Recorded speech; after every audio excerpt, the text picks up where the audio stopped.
What's up, everybody? I'm back. I'm here reading more about 5th edition Dungeons & Dragons. Today, we're going to go over the Ranger class. The Ranger class is a pretty fun class. It's a pretty versatile class. I advise anybody just getting into Dungeons & Dragons and they're not sure what they want to be, Ranger might be the one for you. Pretty fun. Let's just go. I'm going to do like I've been doing. I'm going to read the flavor of it, kind of what the character is about. And then when we get to the numbers and the actual metagaming, I'm going to just briefly go over it real quick. I should be able to do this fairly quick. My wife Sarah is playing a ranger in the current game we're going to play. She is playing a gnome ranger, a forest gnome ranger. And so I had to go over this class and help her out with it. And so I think I can go over it pretty cool. So let's get this. Ranger. So rough and wild looking, a human stalks alone through the shadows of trees, hunting the orcs he knows are planning a raid on a nearby farm. Clutching a short sword in each hand, he becomes a whirlwind of steel, cutting down one enemy after another.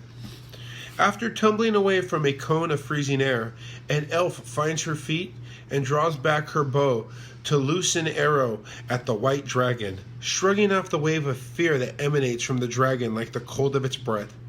She sends one arrow after another to find the gaps between the dragon's thick scales.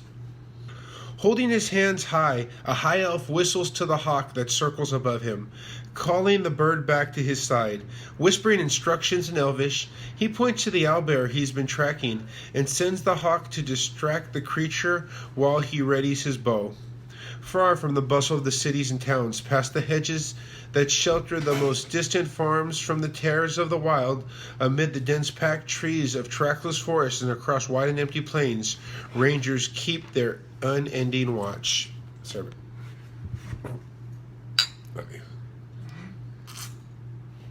Okay. Deadly hunters. Warriors of the wilderness, rangers specialize in hunting the monsters that threaten the edges of civilization.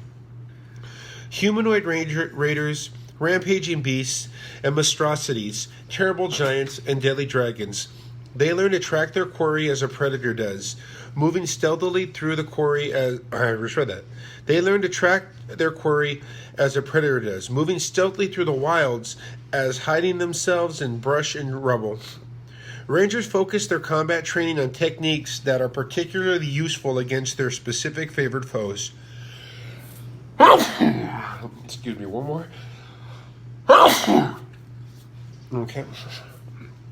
Thanks to their familiarity with the wilds, rangers acquire the ability to cast spells that harness nature's power, much as a druid does. Their spells, like their combat abilities, emphasize speed, stealth, and the hunt. A ranger's talents and abilities are honed with deadly focus on the grim task of protecting the borderlands.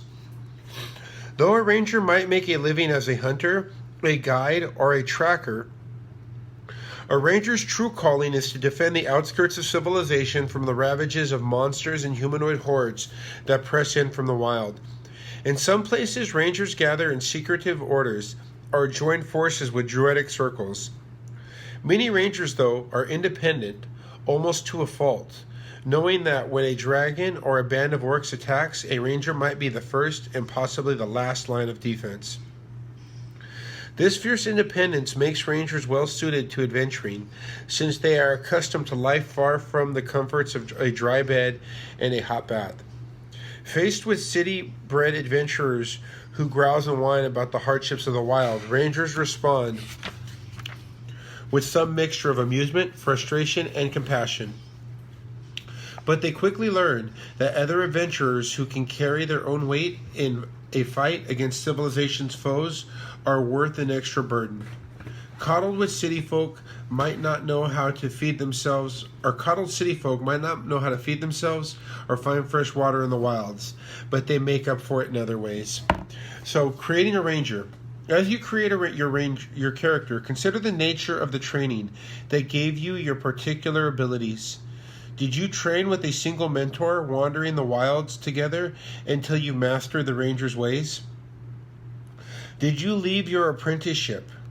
Or was your mentor slain, perhaps by the same kind of monsters that became your favorite enemy?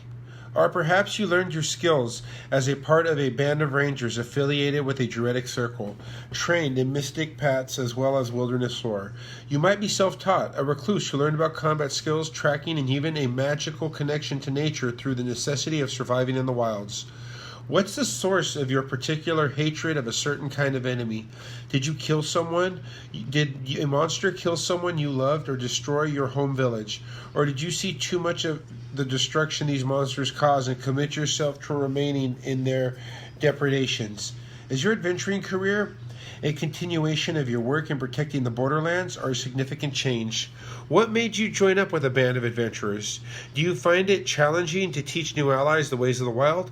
Or do you welcome the relief from solitude that they offer? Now, before I read the class features, give me 1 second to blow my nose.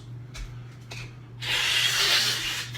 they can be stuffy and say words incorrectly or make up words. All right. So you're going to get a D10 just like the Pally. I think the D10 is the highest dice you can get. I have yet to see someone get a D12 as their starting dice, as their hit die. So you're going to get the D10, you're going to do the com mod, all that noise. So your armor, you're going to be proficient in light armor, medium armor, and shield. Simple weapons and martial weapons are you're going to be proficient in. Your saving throws are going to be strength and dexterity. Their skills are going to come from 3. Animal handling, athletics, insight, investigation, nature, perception, stealth, and survival. Equipment. They're going to have a different pack. I'm not going to go over all that. I never do. Favorite enemy. So they get an enemy, as mentioned, based on either personal experience for some reason, or another, that this enemy, when they go against them, they get advantage checks when it comes to tracking them, hunting them. This character is very much a military class in a different way. And one of the best ways I can explain somebody that is a ranger is everyone, you can look to Aragon, but more directly, I think more people are going to understand is Jon Snow's adventures when he was running around with Ingrid or whatever her name was and all that shit. But that's essentially what a ranger does, is you live out on the wild of the outskirts. You do ranger shit, for lack of better terms. I like magic, and so that's why I'm like, it's a good class. They're very useful. But like I said, that's what you are, is that you are a mountain person or a forest person. You are just a rugged individual. And again, you have you're trained. That's why you have martial weapons. You're trained in some way, shape, or form. Even if you're self-taught, it requires some training. Natural explorer. They're going to get a favorite terrain. It's going to give them a series of advantages, based on, I said forest, but you could be mountain. Choose one of their favorite terrain. It could be the Arctic, the coast, the desert, the forest, the grasslands, the mountains, the swamps, or the Underdark. And all that stuff. I would if I had to pick a ranger, I've never made a ranger before in my life, but if I were to do this, I'd pick the coast. I would just go off what I like, not so much what's useful, but what I could see my dude doing. Be a water ranger, that'd be interesting. You get to pick your fighting style like the other ones. That's going to come down to archery, defense, dueling, 2-weapon fighting. Archery simple, it's your arrows. Defense is going to favor your defensive stats, and you're going to get an extra +1 to AC. +1s are that good, especially in the early levels. Dueling, what dueling is going to do is when you're wielding a melee weapon in one hand and no other weapons, you gain a +2 bonus to damage rolls. So what they mean by dueling is think a fencer. That's why they only have one weapon in hand. 2-weapon fighting. When you engage in 2-weapon fighting, you can add your ability modifier to the damage of your second attack. That's when you're swinging 2 around. You're going to get magical spells that are going to use your intelligence, I think. No, they're not. They're druid spells. So they are going to use your wisdom. Yeah, they're going to use your wisdom. Then you have your ranger archetype between your beastmaster and your hunter. I'll break those down in a second. You get primal awareness at level 3 too. That one gives you, it's almost like sense evil for the paladin or the cleric, but the paladin in particular. It's almost like sense evil, only it's like sensing shit in the wild. So, the 2 archetypes. You get some other cool stuff, but I'm not going to like stuff. 2 archetypes. The hunter. The hunter is very much your World of Warcraft hunter, in that you get a pet. You're going to favor your weapons. You and your pet are going to go. No, that's the Beastmaster. I'm sorry.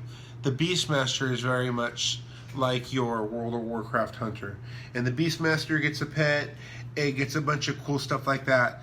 The other hunter is going to be more based on actual tracking and killing things. He's going to be a lot more defensive, and he gets a lot more options.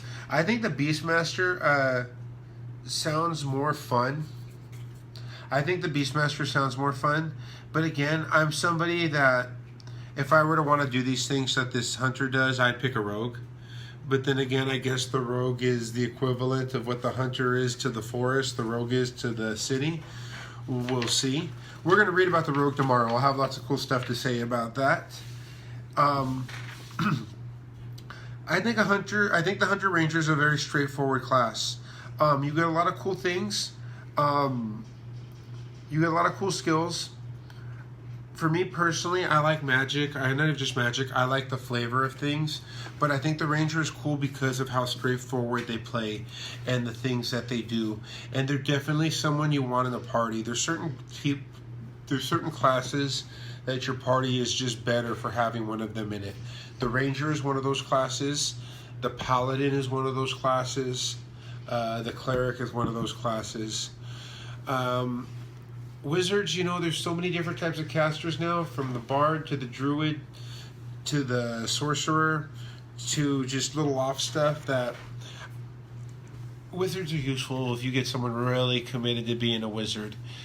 Wizards are actually really good. I just like the versatility of the Sorcerer, which I think they're more exciting. I'll get to them later. Until then, let's just say peace out. Thank you guys for listening to me. I appreciate it. And tomorrow we will go over the rogue. Peace.